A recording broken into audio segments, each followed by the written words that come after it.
Hello everyone, my name is Lazaro Cordovez based out of Miami, Florida, and this documentary style video was made for the sole purpose of bringing awareness to boating, a human activity, whether it be recreational or vocational, and its negative impacts affecting the marine ecosystem in a multitude of ways. This video will also include exclusive interviews with expert boat captain Eduardo Llama at the Miami Beach Marina, followed by a key interview with the chairman of biology, Dr. Viera, a man who has dedicated his life to biology to get a better understanding of the exact impacts boats and humans have on the marine ecosystem. The Dante B. Fast report will also be included to give an idea of how many vessels and humans traverse the waters of Miami, Florida.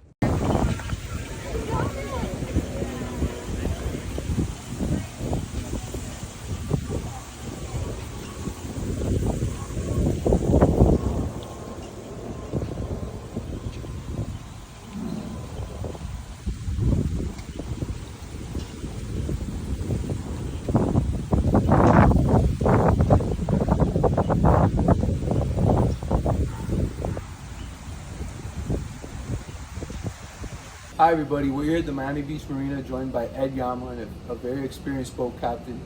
Ed, why don't you tell us how long have you been a boat captain for? Many years, let's say. Okay Ed, so the next thing I wanted to ask you about, what do you believe is the best way to combat the littering that's plaguing the marine ecosystem? Well, no, I think that no, it's only the best way. The only way to do that is anything that you bring into the vessel, into the beach, into the water, bring that thing back with you and put garbage where it goes to the garbage bin. So in that way we keep the environment clean. That's the only way. There is no other way, you know. Alright Ed, so boat anchoring has a major impact on coral and seagrass and the seabed. What do you believe are the best ways to combat these negative effects it has on the marine ecosystem? Well, for me, a captain should always know what is beneath and around the vessel. So in that way, you know where you're standing at. And if you have a little knowledge, at least a little knowledge, or where you're going, where you're going to be, it's even better. Because that's part of the ecosystem, part of biology as a whole. So that's what really interests me in marine biology. So I have the perfect candidate for this interview. Thank you very much once again. The topic I wanted to focus on today is the effects boating has on the marine ecosystem. How does that sound? That's good. That's a very important topic because we're living in a coastal area, and we really need to understand how boating affects the environment. Yeah, of course. If you're ready, let's jump right in. How does that sound? Sounds great. One of the concerns raised is pollution. Can you walk us through the types of pollutions boats introduce into the environment? Well, pollution is a very important concern because boats are going to be carrying a lot of different things that people bring onto the boats, including materials that become waste materials when we consume food, when we cook, when we do all these human activities, we produce waste material. And the problem is that a lot of times the waste material is not properly disposed of. And this creates pollution, which is a great concern. Okay. How harmful are fuel oil and other toxic chemicals that find their way into the water and negatively affect the marine ecosystem? Well, things such as fuel, such as oil, can find themselves into the water, especially if there's something in the boat that's not working properly. Like I said, there's a fuel leak in the motor, or there's an oil leak, or some oil spills over or fuel spills over when you're fueling the boat. It's very easy to spill fuel into the water. And the problem is that a lot of all these chemicals are going to be toxic to marine life. It's going to be toxic to birds. It's going to be toxic to fish. It's going to be toxic to the algae that live in the water. So. Okay. And another question about a certain type of pollution is black and gray waters. How do those waters affect the ecosystem dumped by either boats or major cruise ships? Well, black and gray waters are created when you are disposing of human waste. What they do as part of like the sewage plants. Sewage plants also create gray water. Similarly to what happens in a cruise ship, they take human waste and they process it by using microorganisms to break it down to bring it to a level that it is acceptable for it to go into the water. So a lot of times the problem is with human boating, regular human boats, is that the people don't really treat the waste and they just dump the waste into the water, which is different than what a lot of the sewage plants and the cruise ships are doing. They're cleansing the waste. They cleanse it up to a level that the water is drinkable.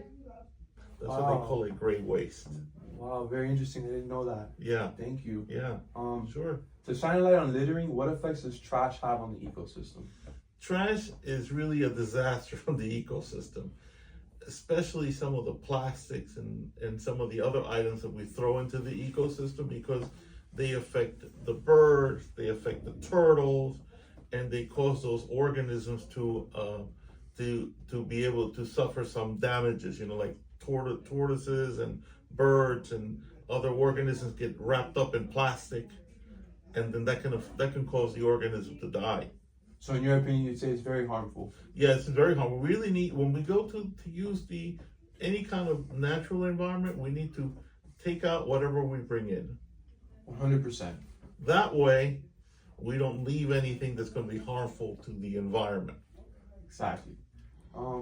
I wanted to ask your opinion, say small objects, maybe metal or plastic bottle caps and cigarette butts, which some people think are insignificant and throw overboard without a second thought. What negative impacts do even the smallest foreign objects have on the marine ecosystem? Well, you know, things such as bottle caps take a long time to break down.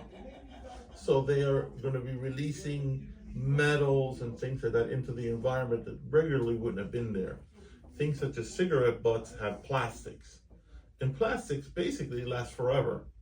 Yeah. So when you have something that's plastic, it's going to be around for thousands of years.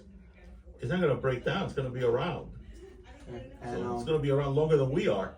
All right. You know, we may live 70 or 80 years, but you know, the plastic is 10,000 years. I mean, it's amazing. Wow. So, can those plastics turn to microplastics and later be ingested by humans? If so, how does that occur, and what type of negative effects does that have on humans and the ecosystem as a whole? Well, microplastics has really been a topic that's become more and more, people are more concerned about it now, because we notice that in human beings, there's buildup of microplastics in our tissues. Where do those microplastics come from? They come from all kinds of different uses. That when we use plastic cups, we use plastic utensils, and as those break down, they release small amounts. But you know, you think about one small amount, but then you multiply it by 10,000, all the different plastic things we use. I mean, we practically use everything of plastic. I mean, how many times do you use a glass bottle anymore? Now, a lot of times it's just plastic. So all these things build up in our tissues, and we don't know what the long-term effects are of those things. Still to this day, huh? Yeah, we're still learning, because it's all very recent. I mean, when were plastics invented? They were invented after World War II. So we only really have less than 100 years of data on plastic. So that's why it's a concern. Yeah, it's a growing topic. Yeah. Very interesting. Let's move on to physical damages to the ecosystem. Okay. You ready? Okay. Seagrass beds and coral reefs often come up in these discussions. How does boating physically damage these habitats? Would you say anchoring has anything to do with that? Well, anchoring is a physical, I mean, you're physically dropping a metal object that physically damages the coral. Coral takes a long time to grow. When you think about something like the coral reefs that we have here in Biscayne Bay, those things take thousands of years to grow. And then here we're showing an overview of Biscayne Bay, and in the distance to the right, you can see the Dade B fossil port.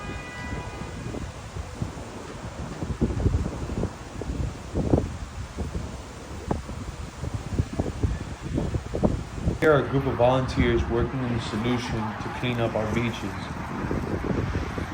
An up-close and personal look of the Dade B fossil port, home to many cruise ships, and it is the largest in the world of its kind. Here's where we also encountered the people cleaning up the shoreline. It is imperative that the human race take notice and act accordingly with any and all guidelines and practices to ensure the quality of life that all living organisms deserves. Hopefully, this research shines a light on a better future for the marine ecosystem surrounding Miami, Florida, and the world.